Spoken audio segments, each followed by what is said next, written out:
Okay, it's recording. So, Wilson, what's your expected graduation date? Should be May 2019. May 2019. So you got another year. So you're got graduating in the fall. Yeah, I got a year and a half. Yeah. Okay. I'll be graduating spring of 2019. Okay, cool. Year and a half. Awesome. What does it mean to you to be a student building supervisor for fitness and rec sports? It means everything. Just the whole aspect of being a part of this gym. I mean, being from Lombardi, coming to here, it's a huge kind of honor just to be able to be a part of the whole fitness and recreation. I mean, I've as soon as I could, I applied for the job, and I just knew I wanted to be a part of the fitness aspect, and then the overall whole wellness aspect of all of it. How long have you been with the program?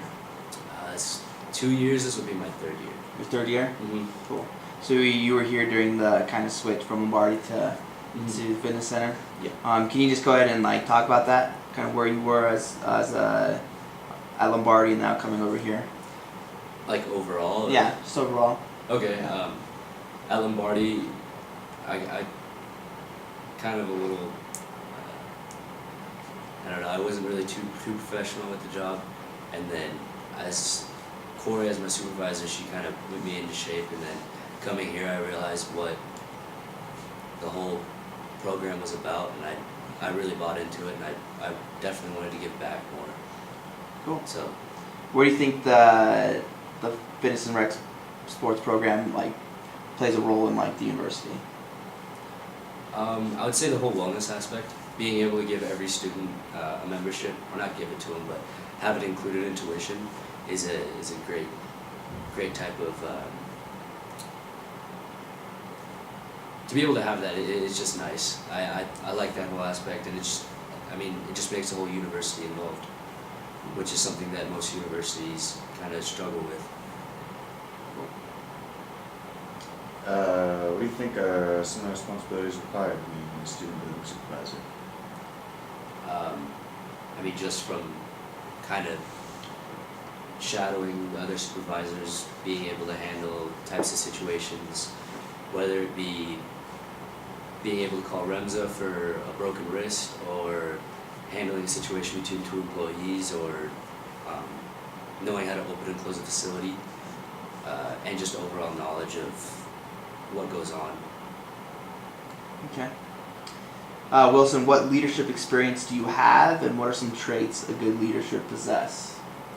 I wasn't really too much of a leader until I got to high school, and then that's when sports kind of played a big role. I was captain of the baseball team and tennis team for 2 years in a row, junior and senior year, and then coming here, I joined Sigma Phi Epsilon, and I became the chaplain, which kind of oversees if somebody does something bad, I determine the punishment. Okay. So I was part of the executive board there, and then Cool. Good qualities for leadership. Definitely knowing how to give constructive criticism, taking constructive criticism very well, being able to work with others, and just knowing whatever you're working for, knowing basic policies and advanced policies at the same time, being able to work in a good manner. So how do you manage your time and prioritize tasks? I do that just by finishing whenever it's due. I'm definitely, one of my problems is I'm a procrastinator, but I'll get it done on time, every time. It just depends on when I get to it. Okay. Do you use a calendar? Do you a sticky note kind of person? If it's really important, like today, I will put it in my phone, or I'll set alarms, various alarms throughout the day. Cool. In the event of an accident or injury in the facility, what steps would you take to ensure safety and proper operations of the facility? I'd make sure to start off that an employee is with that person the whole time, while either myself or another employee will be calling Remza, which is giving them the address, the building number, and then as soon as that happens, just making sure that that person is comfortable as they can be at least, Okay. and then going from there. Okay. Oh, and then filling out an incident report. How would you resolve a conflict between two building staff and employees? I'd first start off by separating them. You don't want to keep that going, and if they keep eye contact, it'll probably get worse. So you want to get them separated if the issue continues to persist. And there's no pro staff here, probably send one of them home. So there's no other issues that can happen, and then at that point, tell pro staff and fill out and say that just make sure the pro staff knows what's going on. That way, if there's anything that can be done, they'll be able to handle it if they're not there. Okay. Do you think it's fair to just send one individual home and not the other? In some cases, I would say yes, if they're antagonizing it and they're making it worse. If they can be adults and kind of let it go until, I say, pro staff calls them in and talks to them about it, then they can both stay. If they're both persisting, then they can both go home. In my experience as a supervisor anyways, it's not so much issues between two building staff employees. It's usually an issue between a building staff employee and a supervisor. Mm-hmm. So say a building staff took issue with you, how would you resolve that? Definitely wouldn't take anything to heart. Just kind of make sure that they know like what's going on. I wouldn't elevate the issue anymore. I wouldn't even actually get started with it at all. I just make sure that they know like not to keep going, and that it could be. It's just not. I don't know. I've never had any issues with anybody here. I'm a very easygoing guy. So I just make sure that the issue just wouldn't be elevated anymore. How do you want to improve yourself in the next year? By becoming a supervisor, that would be a great responsibility that I want to take on. That would be a huge improvement to myself. Definitely keep my grades where they're at. A's and B's, hopefully get A's, and then I want to improve myself by also maybe doing some type of volunteering for a group or anything like that, which I actually am signed up for United Cerebral Palsy, and hopefully I'll be volunteering for them.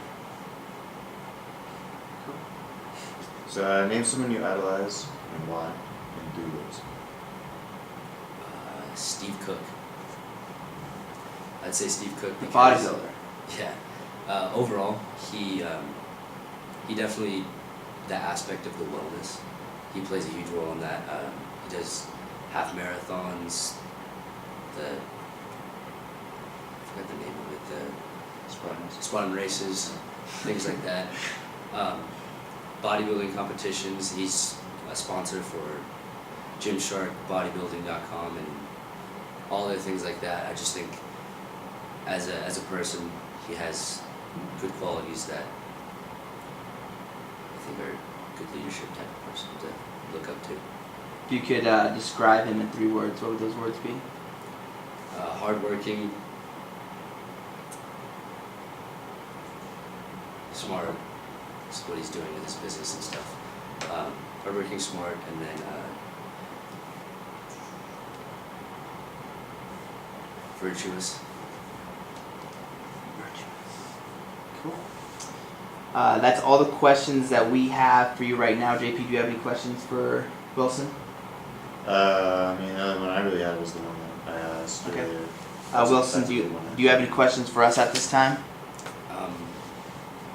The only question would be how soon there would be an email or a response regarding if I got the position or not. Yeah. So ideally, today we have more interviews today and we have more interviews tomorrow. Hopefully, my goal is to, once I get these interviews together and then send the videos out for this week, and then hopefully by the end of next week everyone has a chance to review them and kind of weigh in on their options. Just 'cause it's not only just my decision; it's we all kind of have a say in what goes. And then after that, that week, I believe it's coming up on prep day week. So I'll notify the individuals either yay or nay, and the ones who are make it through will start that 18th, the week of that 18th, and then start winter breaks when you get you guys shadowing and stuff. So that's when it'll kind of happen. But ideally, give the rest of the staff to have a say, the supervisors have a say on the interviews, and then after that, that week of that prep day week. So, yeah. Sweet. Nice.